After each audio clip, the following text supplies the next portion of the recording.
هي الحلقات تحفظني بآيات من القرآن، هي الحلقات تملأني بحب المصطفى العدنان، هي الحلقات تحفظني اعوذ باللہ من الشیطان الرجیم، بسم اللہ الرحمن الرحیم۔ ناظرین کرام، السلام علیکم ورحمۃ اللہ وبرکاتہ۔ انشاءاللہ تبارک و تعالی آج ہم لوگ پڑھیں گے النحو الکبیر کا سبق نمبر 18، فعل مضارع پر عمل کرنے والے حروف کے بارے میں۔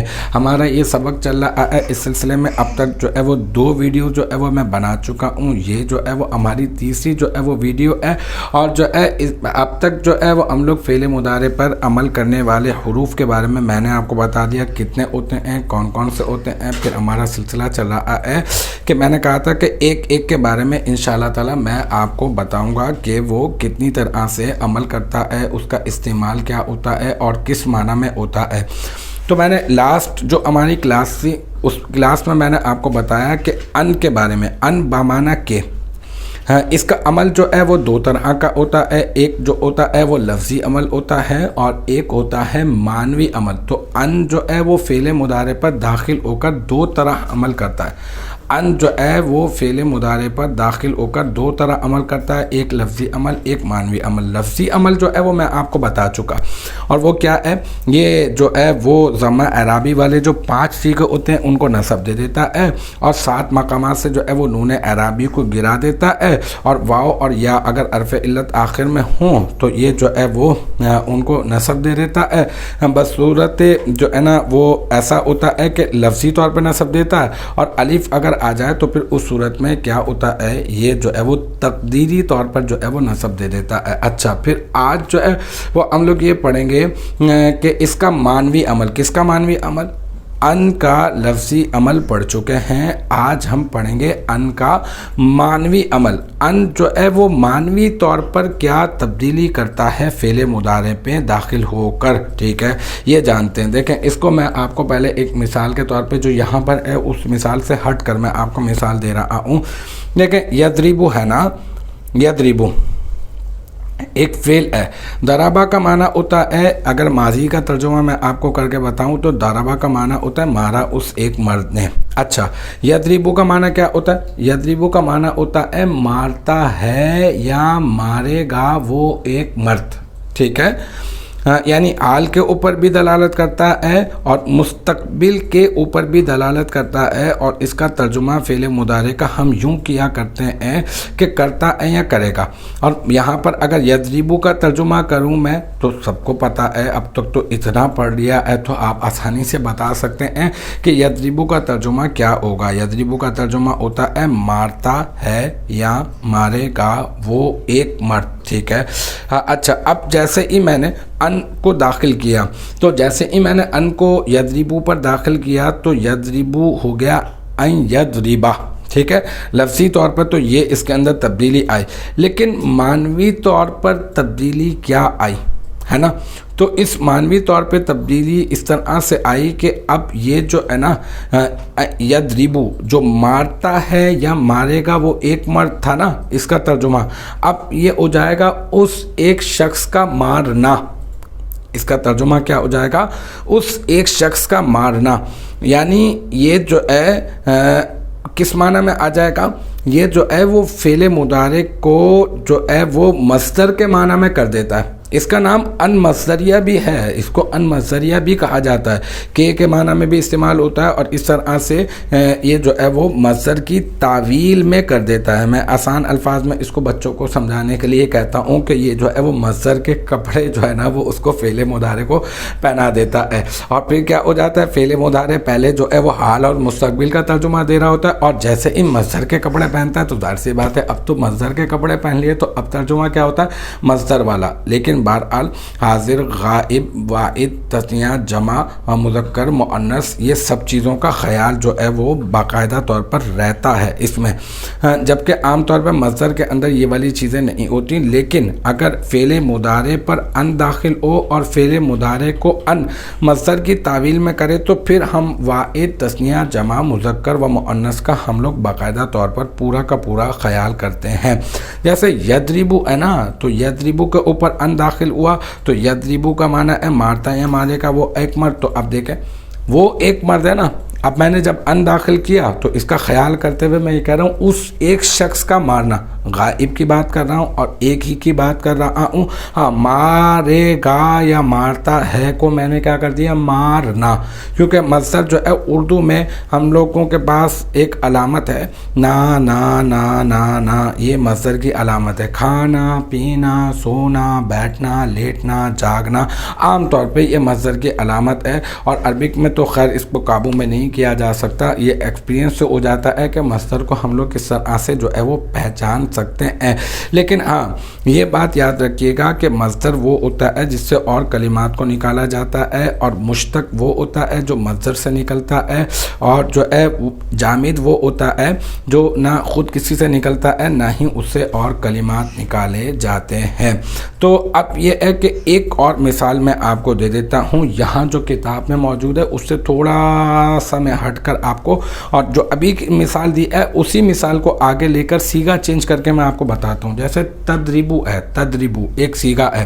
کون سا سیگا یہ ہے 7واں سیگا, چوتھے کے طور پہ استعمال نہیں کر رہا. چوتھا واحد مؤنث کا بھی تدریبو ہے نا, میں ابھی 7ویں سیگے کی بات کر رہا ہوں, اور اس کی ایک وجہ ہے, مطلب حاضر کا سیگا مجھے مقصود ہے یہاں پر, اور یہ ہے واحد مذکر حاضر کا سیگا. تدریبو واحد مذکر حاضر کا سیگا ہے. اچھا, یہ تدریبو کا معنی کیا ہے؟ تدریبو کا معنی ہے مارتا ہے یا مارے گا تو ایک مرد. اب میں لے آیا ان, اور ان کا معنوی عمل مجھے سمجھنا تھا, تو میں نے کیا کیا, ان کو شروع میں, ابھی تو معنوی عمل سمجھنا ہے, ویسے تو استعمال ہی کرنا ہوگا, میں لے کر آ گیا ان. ٹھیک ہے, اس کے اوپر تدریبو پر. تدریبو کا معنی کیا ہے؟ مارتا ہے یا مارے گا تو ایک مرد. جیسے ہی ان لے کر آیا تو یہ کیا ہو گیا, ان تدریبا.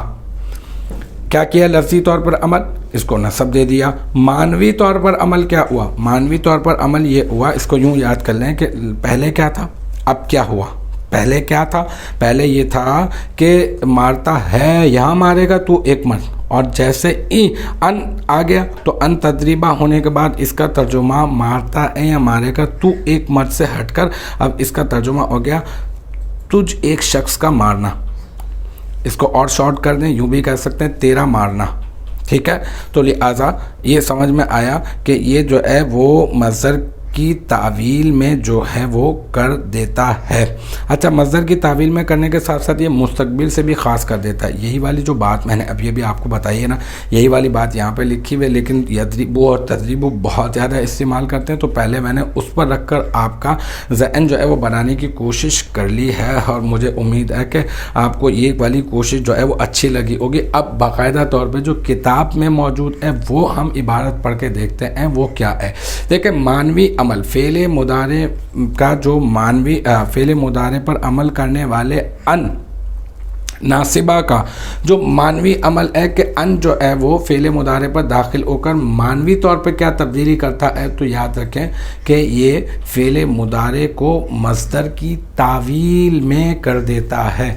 کیا یعنی فعل مضارع کو فعل مضارع ہوتا ہے, لیکن اب اس فعل مضارع سے فعل مضارع والا معنی نہیں لیتے, بلکہ اب اس کی مراد جو ہے نا وہ تبدیل کر دیتا ہے. یہ فعل مضارع کو اس طرح سے یاد کر لیں, فعل مضارع کو مصدر کی تعویل میں کر دیتا ہے, مصدر کی تعویل میں کر دیتا ہے. دوسرا جو اس کا مانوی عمل یہ ہوتا ہے وہ یہ ہوتا ہے کہ فعل مضارع کو زمانہ مستقبل سے خاص کر دیتا ہے. اب حال والا ترجمہ نہیں لیتے, اب حال سپوز نہیں کر سکتے ہم لوگ نا, تو فعل مضارع کو یہ زمانہ مستقبل سے خاص کر دیتا ہے, کیونکہ یہ فعل مضارع پر داخل ہوتا ہے اور فعل مضارع کو مصدر کی تعویل میں کر دیتا ہے.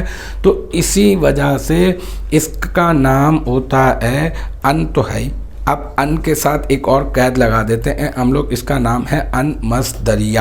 ان مصدریہ, ان مصدریہ, وہ ان جو فعل مضارع کو مصدر کی تعویل میں کر دیتا ہے. ایک جو کتاب میں موجود مثال ہے, مثال کے طور پر یہاں پر دیکھیں اریدو ان تقوما لکھا ہوا ہے نا, یہاں پر اریدو ان تقوما. دیکھیں یہاں سے تقوما سے میں بات شروع کرتا ہوں. ٹھیک ہے, تقوما کا معنی, تقوما جو ہے نا وہ تقومو تھا. ٹھیک ہے, تقومو, اور تقومو کا معنی کیا ہے؟ تقومو تو بھائی واحد مذکر حاضر کا صیغہ ہے, اور یہ جو ہے وہ کھڑے ہونے سے نکلا ہے, اور اس کا جو مصدر ہے تقومو کا وہ ہے قیام. ٹھیک ہے, یعنی کھڑا ہونا. اس کا مصدر، اور تقومو اس سے بنا۔ تقومو کا معنی کیا ہے؟ تقومو کا معنی ہے کھڑا ہوتا ہے یا کھڑا ہوگا تو ایک مرد، کھڑا ہوتا ہے یا کھڑا ہوگا تو ایک مرد۔ اچھا جیسے اس کے اوپر ان داخل ہوا نا، ان، تو ان نے کیا کیا؟ ان نے اس کو دے دیا نصب، تو یہ تقومو کیا ہو گیا؟ یہ تقومو تقوما ہو گیا، ٹھیک ہے۔ تو اب ترجمے میں کیا فرق پڑا؟ ترجمے میں فرق یہ پڑا کہ تقومو کا معنی تھا کھڑا ہوتا ہے یا کھڑا ہوگا تو ایک مرد، اب ان تقوما، ان آ گیا تو اب اس کا معنی ہو گیا تجھ ایک مرد کا کھڑا ہونا، یعنی تیرا کھڑا ہونا، ٹھیک ہے۔ اچھا یہ جو اریدو فعل ہے یہ صیغہ واحد متکلم ہے، فعل مضارع ہے، یہ بھی بڑا مشہور و معروف جو ہے وہ فعل ہے، اس کا معنی ہے ارادہ کرنا، چاہنا۔ تو اریدو معنی میں ارادہ کرتا ہوں، میں چاہتا ہوں، ٹھیک ہے، واحد متکلم کا یہ فعل ہے، ٹھیک ہے، فعل مضارع ہے یہ۔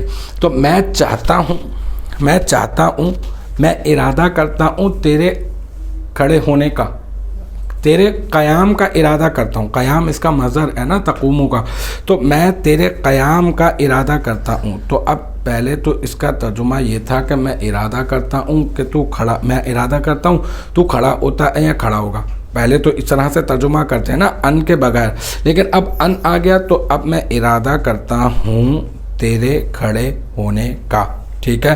تو اصل میں یہ اریدو ان تقوما، یہ کھول کر اس کو بتا رہے ہیں کہ یہ اریدو ان تقوما اصل میں اریدو ان قیامکا، قیام مضاف اور کاف ضمیر مضاف الیہ، اور مضاف اپنے مضاف الیہ سے مل کر مرکب اضافی، کاف سے ترجمہ اٹھائیں گے ضمیر سے، تیرا قیام یعنی تیرا کھڑا ہونا۔